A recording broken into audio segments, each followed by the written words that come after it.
Hi, I'm Karen Espley, an award-winning business coach and author of The Profitable Business: How to Create a Thriving Business that Works for You in 7 Shortish Steps. So welcome to video number 4. It's one of a series of 4 that I've been doing, looking at how to increase profits in your business without having to increase your sales. And this last one is looking at how to make your business more efficient through things like outsourcing and automation. So a quick summary of the 4 ways that you can increase profits in your business. The first is through sales, which I don't cover on this video series. The second, which I covered off in video 1, is about putting your prices up. Video 2 was looking at packaging your products and services to increase your profitability. Video number 3 looked at cutting your costs, and this one we will be looking at increasing your efficiency. So, you can increase your profitability by being more efficient. And the first thing you need to look at doing is outsourcing as soon as possible. You don't want to be spending all your time running around doing all the admin type stuff when you could be out there getting more business in. So as an immediate thing, you should be outsourcing your accounts. You should have an accountant, because they know much better how to run your accounts than you do, unless of course you run an accountancy business. And if you have a lot of invoices, getting a bookkeeper on board or getting a VA. Anyway, we'll look at those in a little bit more detail later. The idea being that you get to focus on the important stuff that makes your business grow. So hopefully this little table will help you work out where to be prioritizing your time and what to do about it. So the first area, I'm sure many of you are familiar with this quadrant, the important and urgent, etc. The things that are important and urgent are the things that are due soon, or will help achieve your long-term goals, or are crises and emergencies that you absolutely have to deal with. So this could be things like an angry customer. This could be an important meeting that's coming up that needs prepping, or it could be a project with a tight deadline that you absolutely have to do. The second area to look at is it's important but not urgent. This is all the stuff that's due later, will help you achieve your long-term goals, and is the area that you should be spending most of your time as a business owner. A lot of people say that you should be spending 75% of your time here, which is fine if you have a larger company. I just don't think it's terribly realistic if you are a small business owner to be spending 75% of your time in here, unless you've got some fantastic staff, in which case brilliant. So I reckon 20 to 25% of your time, so that's a day a week. This is the area that is most challenging for us because it doesn't have deadlines, and it's always due later, and you will always get diverted by other shiny stuff, or your clients will contact you. But these are the sorts of things that you'd be looking at. So this is looking at your strategy, your planning for the year. It could include things like customer satisfaction surveys, writing a proposal or an online course, recording a video such as this to send out to people as a lead magnet. And because there are no deadlines, the only way to make it happen is to block out the time in your diary. And a lot of people say to me, yes, but if my client calls, they're more important. And of course your clients are important, but developing your business, if you are absolutely determined to grow your business and make it profitable, then it is absolutely critical that you spend time here. And my advice to my clients is, when I see them, they give me that, my clients are more important. So I ask them the question: if you're with a client and another client calls, what do you do? Well, generally you will say, I'm terribly sorry, I'm with another client at the moment, would you mind if I call you back at a more convenient time? And as a general rule, the other client will go, oh, I'm so sorry to have disturbed you. Of course, that's absolutely fine. Let's speak later. They won't have any issue with that at all. So, why is this so difficult for you to, have that importance attached to it as well? You and your business is as important as your clients. if you find it difficult to say to somebody who phones you that you're busy writing a strategy, just lie. Tell them you're with a client. And unless it's an absolute critical urgent thing, then they'll be absolutely fine for you to call them back later when you've got the time. So really do spend some more time here. You know, it might be 2 half days. So I have Monday mornings and Friday afternoon. Monday morning is looking at things more of this sort of admin, looking at my finances and my bank account, and then Friday is about writing my blogs, writing my strategy, or recording videos, and the stuff that's going to help my business grow. This is an area which takes up an awful lot of our time. It's not important, but it's urgent. So this is things like your month-end invoicing, or putting your business cards into CRM, or getting your Twitter feed ready for next week with all the stuff that needs to go out on Buffer or Hootsuite or whatever that you use. It's doing your accounts. These are all the things that keep you busy and make you think you've had a very productive day because you've spent all day doing all this admin and it's marvellous and it's now out of the way, which is all very well, but actually in terms of the time it takes up, and does it help you achieve your long-term goals? Not really. Yes, it might help get your money through the door because you've sent out your invoices, but actually it doesn't move your business forward.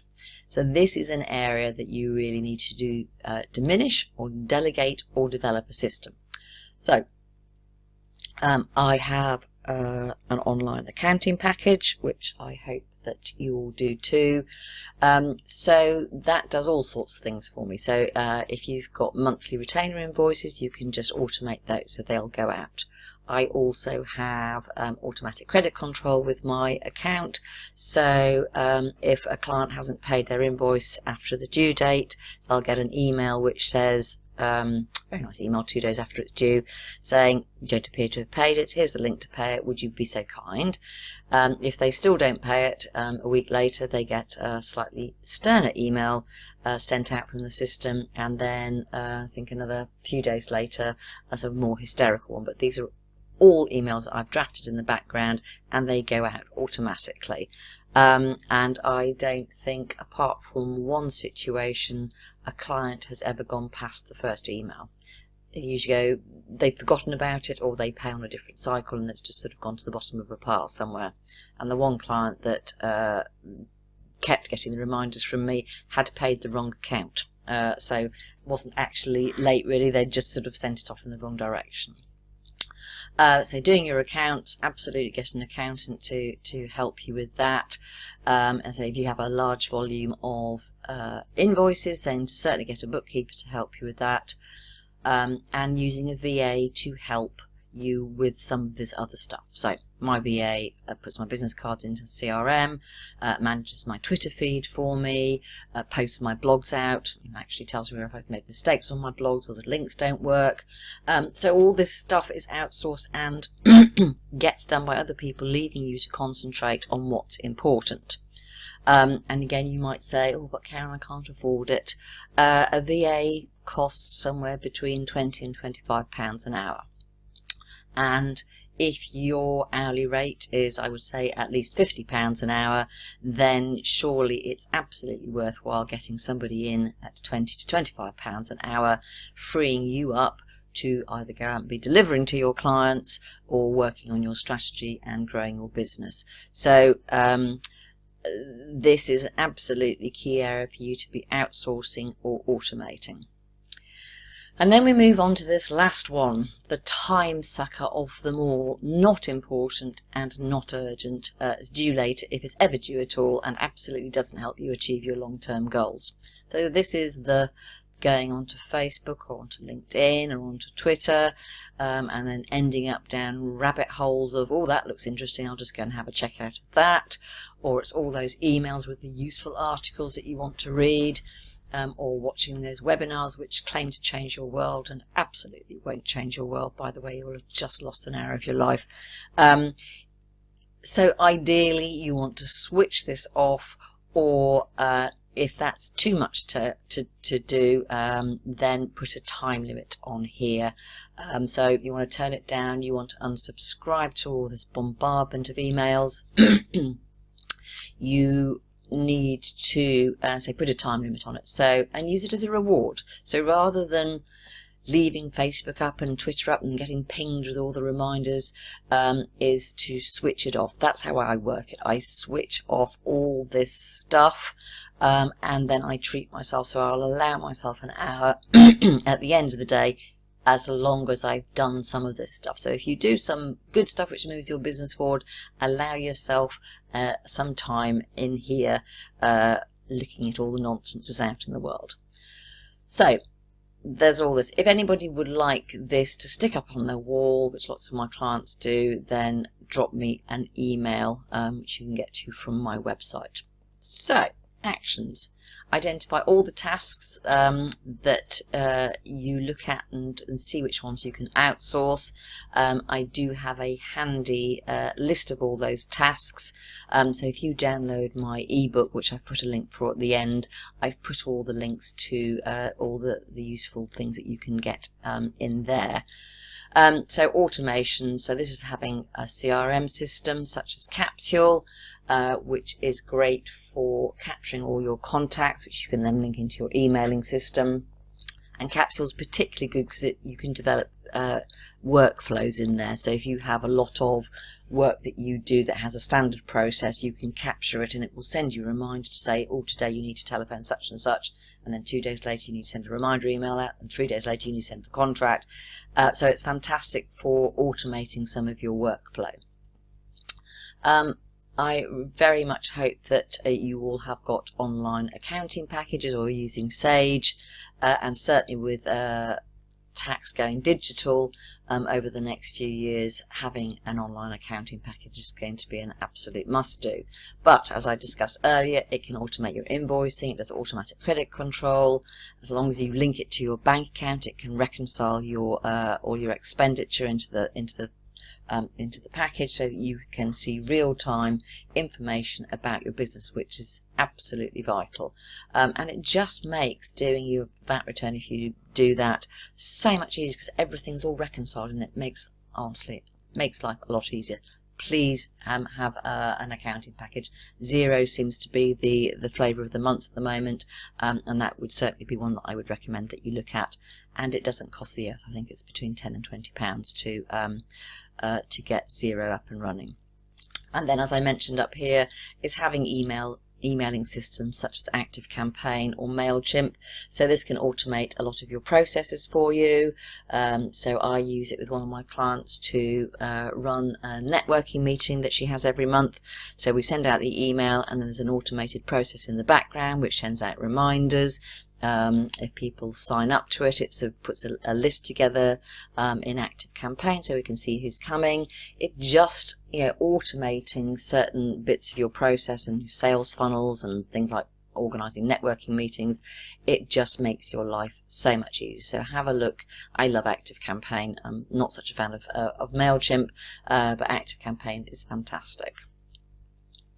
So, as I've mentioned previously, you can get, if you prefer to watch the whole video, I've recorded a 35-minute video which you can get to from here, or if you prefer an ebook, prefer to read it, then here's the link here.